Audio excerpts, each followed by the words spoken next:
a welterweight world champion, Michael McCallum, did try to date her, but wished to confirm that the famed body snatcher, in this case, was unsuccessful. It should also be noted that Michael McCallum was at the time at the prime of his career, and that the only person who arguably had more belts than him was probably Carl Young.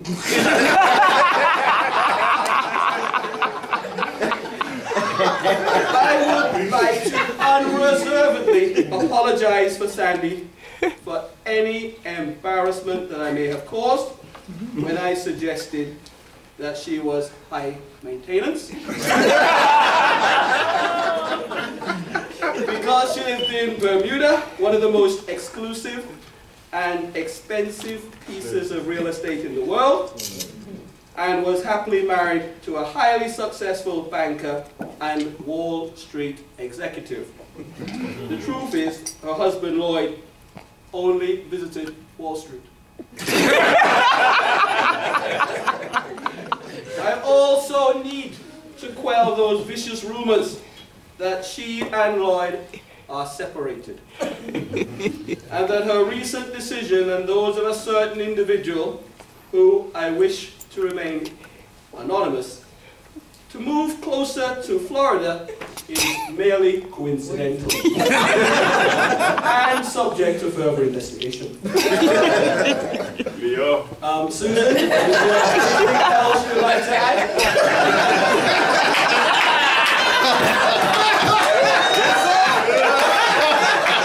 Bring the prisoner in court. I would like to make amends to any offense caused to Barry and his beautiful wife Claudette, especially when viewed from behind with the aid of 3D glasses. When I made light of the events that led to Brother Barry's conversion to being a Christian fundamentalist. Notwithstanding the fact that Barry is a deacon at his church and has turned his back on his former army friends and swapped spades and clubbing for bingo and visiting shut-ins, his wife assures me that he still has a life.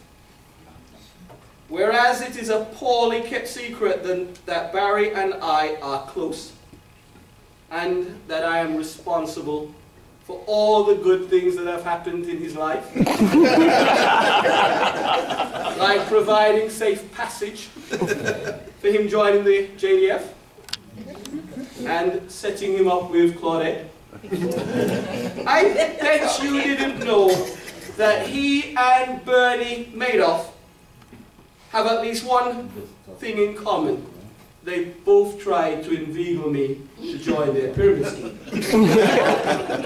You'll also recall that at the last reunion I compared Val Reid with the TV sitcom Everybody Loves Raymond, as no matter what he does, married women seem infatuated with him. Well, at the threat of having my wife leave me, I need to warn those naive and innocent women out there that Val is not your knight in shining. Or BFA. And for the initiated or uninitiated, that's best friend always, and not blank firing attachment. Then again, he does have 2 children, at least 2 children. At the risk of making light the point, the story about King Arthur and his trusted knight Sir Lancelot is most prophetic.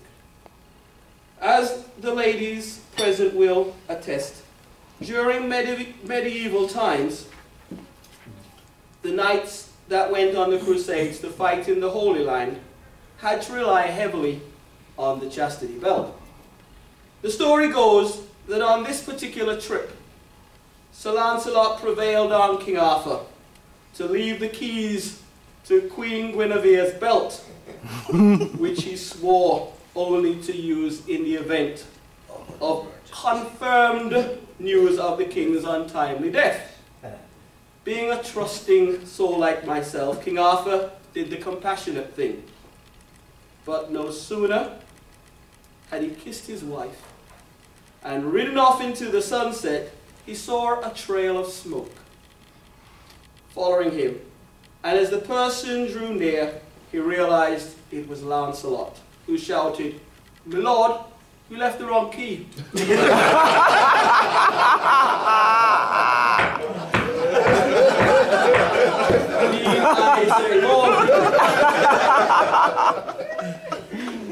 Although I had predicted that if we were to arrange another reunion in 10 years' time, this happily unmarried man's life will not have substantially changed. However, last November, his marital status was in doubt, as he was rumored to have purchased an engagement ring, only for me to discover from a usually reliable source that he got cold feet and pawned, and that's P-O-R-N-E, for a bag, and that his recent brush with death has made him even more resilient. To make matters worse, he has formed a formidable alliance with the Deputy Assistant Ambassador, which is threatening to do greater damage to our US-Jamaican relationship than that of Dudas Manat. Although this person is often seen in the bevy of beautiful women, known to rub shoulders with royalty, and has even been mentioned in dispatches by the BBC News. He has, however, in recent times outdone himself, but unfortunately, some of these achievements can only be revealed by WikiLeaks. In fact, there is a school of thought that he, and not Julian Assange, is the owner of WikiLeaks. Suffice it to say, he's the only person I know who the US ambassador of Jamaica is introduced as Pammy. And can reinstate previously revoked visas. Richard, take note. The man of the moment is none other than born black, born British Errol Stewart. There are, of course, a number of wannabes who have sought fame and fortune via politics, namely Leslie Lloyd, Trevor Macmillan, Glenn Webley, Dave Anderson, and last but not least, Rupert Wilmot France, otherwise known as Kerry Packer, with varying degrees of success. I bet you didn't know that Kerry Packer served in the JDF and represented the JLP in at least 2 general elections. Some of his subalterns will say at the same time.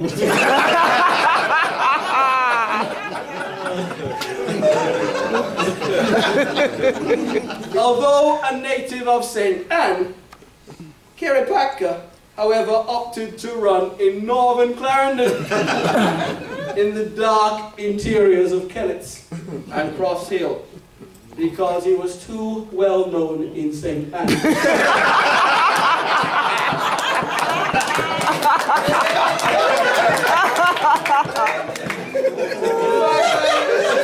I just learned today that Rupert's crowning achievement was being named Boy of the Year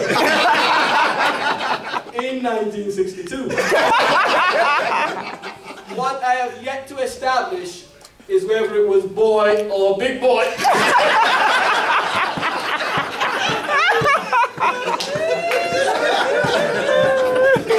Dave Anderson's involvement in representational politics was also short-lived, due largely to his failure to win the support of his own party functionaries in St. Mary. It is said that not even his campaign manager, Charles Bimbo Rodriguez, voted for him.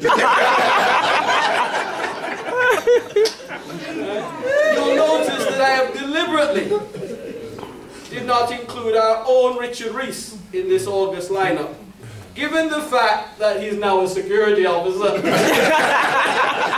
like myself and Neville Arnold, having previously been appointed Permanent Secretary in the Ministry of National Security and Commissioner of Corrections. Officers or other officers who have sought to make their names in the private sector, such as Frank Gale, Greg Webster, Carl Chambers, Susan Campbell,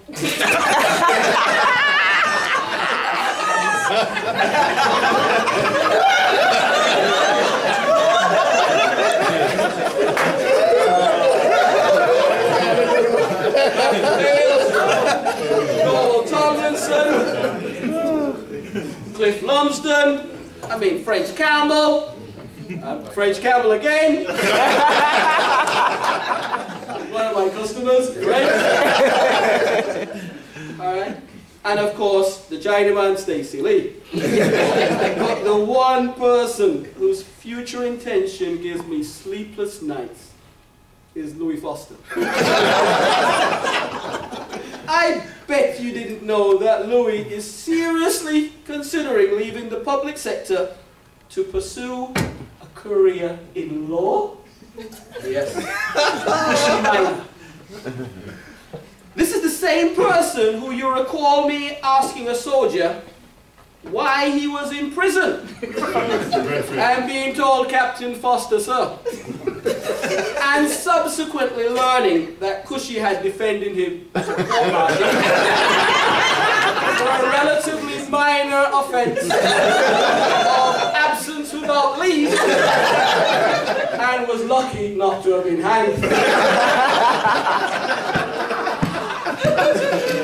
I bet you didn't know that Kerry Packer had similar misplaced ambitions, as he too, during his time, was a feared advocate, with many soldiers opting not to exercise their constitutional rights on learning that he would be their defense counsel.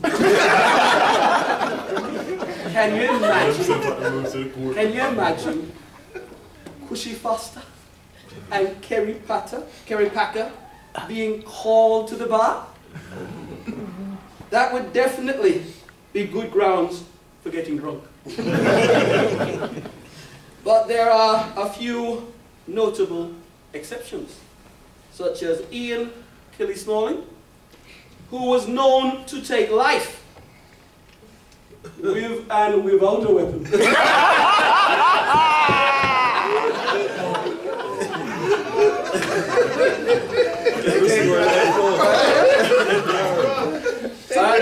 Alright, the man is now a highly trained registered nurse who saved Les Taylor's life.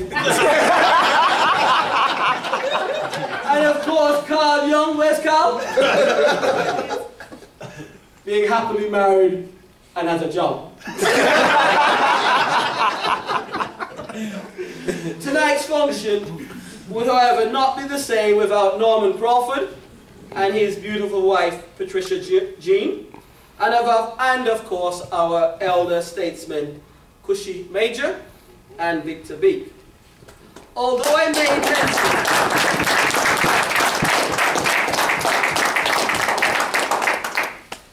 made mention of this true story at our last reunion, it's worth repeating.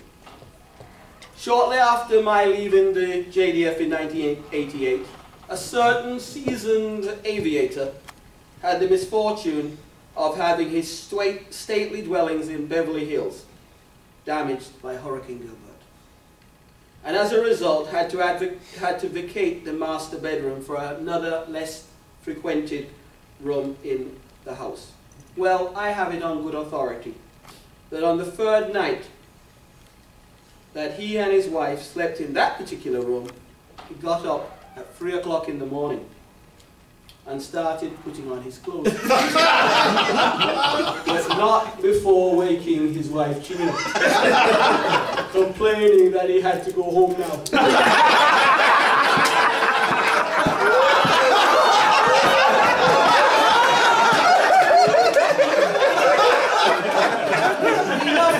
of the war stories. This evening's dinner marks the hallmark of our reunion, and credit must be given to Les Taylor and Barry's wife, Claudette, and the other members of the planning committee for pulling it off. There were times, however, when I harbored serious doubts as if it was going to happen. Whereas at first we had at least 100 persons who had initially indicated that they were enthusiastic about attending, as the days passed, various excuses were being proffered for being unable to attend, with probably the most novel coming from Ashley Jones. Old body. Yes, old body. When he said it was raining and nobody can cross it.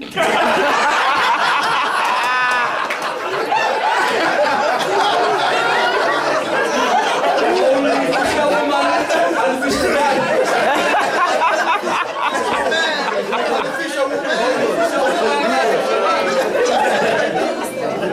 Then there were serious concerns raised as to whether we should have a church service. Oh my God. Yeah, given Reverend Bruce Barclay's possible participation.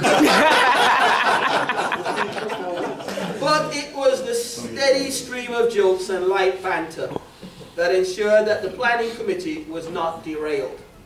And without the timely intervention of Pam Reese, I would not have been here.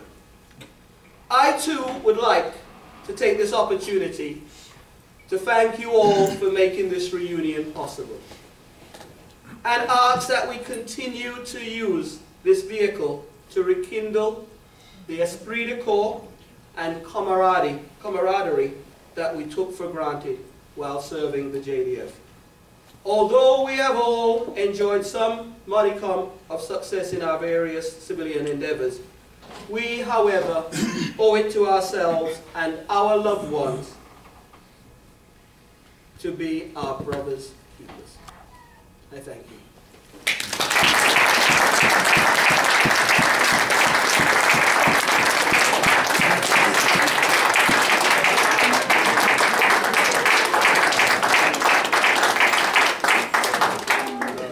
I have the last word. Well, every now and then you have to have a place to go home. So I told Basil that I was going to speak last. So I want to thank you for using some discretion, Basil. At this time, before I bring the chairman of our committee up, I remember, and I guess I told some of you were in the van I traveled in this morning, that Les was at the club once, and his good friend Lenny Marshall came up to him and said, Les, she a baby, you know.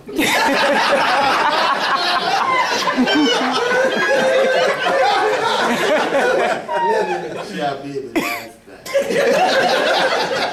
So Les said, what she up? He said, guess no. He said, boy, he said, no, I guess I can't.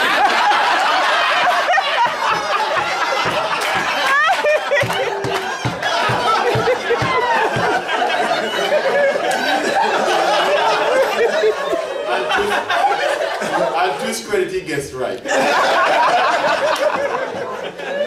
without further ado, let me bring up our honorary chairman, who really put in a lot of time to get this venue and help guide the committee through the planning process. Lieutenant Colonel Leslie Taylor.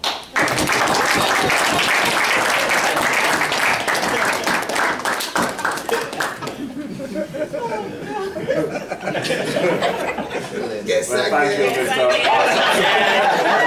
I got it right, though.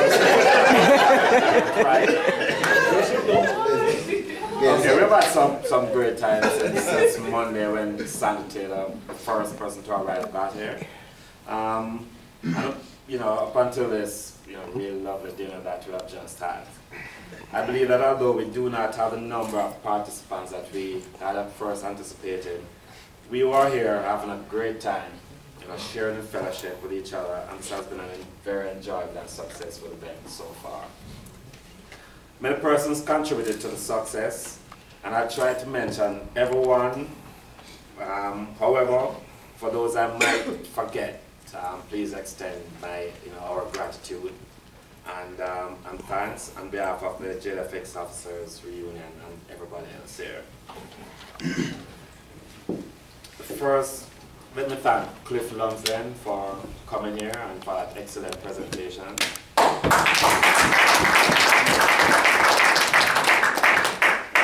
I'd like to thank the Crown Plaza itself, in particular Mark Graham,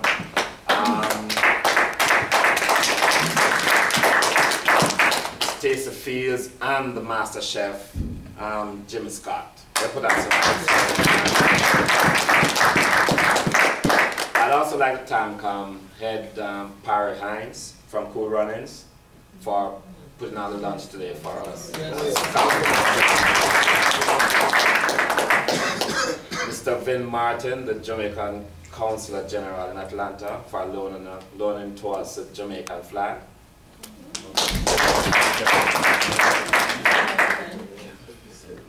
And then brings us to the committee. Now, let me thank, when this came up in January, they asked me to be the chairman of the committee, and I said, guys, I don't think I can do this because I'm so busy, and I really was, and I didn't, especially at this time of the year. And I said, I don't think I can do it. And I remember Louis, calling me one day and said, Les, don't worry about it. We guys have it covered. We have done this before. We know what to do. So, you just lead us and we'll take it through. And that's exactly what happened. The committee members put in a lot of time and effort into this to make it successful. Leo, you gave us a clean list of contacts, working with our bodies, getting the list together to send out. You also helped us with getting newsletters out to everyone and promotion. We had Louis helping with collections, and generally, using expertise, giving us advice, directing us, keeping us on the straight and narrow. And we appreciated that. Dante with promotions, newsletters, and other advice as well. Verle worked on the menu and she worked with the hotel here producing the menu for the dinner tonight. And she was also the secretary of the committee. Sandy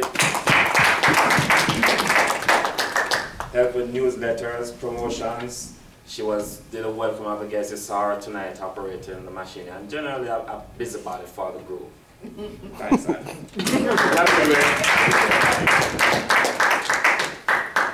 Then we have the Atlanta crew. And we're talking about Carl Young, instrumental in getting the park for us today, the church, and Church.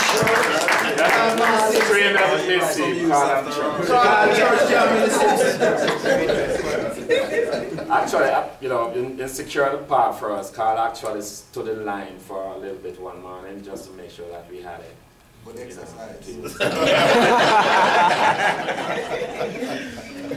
the other member of the Atlanta crew, Carl Chambers, he couldn't be here tonight, but he did loan us the projector and the screen that we have here, and he was in the initial conversation with the hotel to secure this venue and other stuff.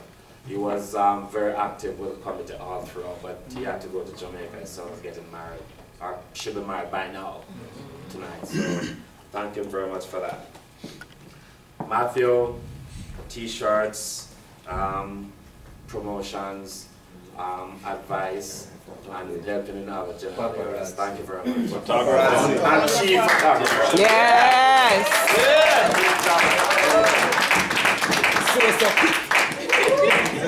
And this brings me to Barry. Barry took care of the he was a financial manager, as it were. Wizard, banker. He was involved in all activities. And generally, Barry actually led us through this. And, That is the truth. Well done, Claude. You know, Well you done. want- Well done, Claude.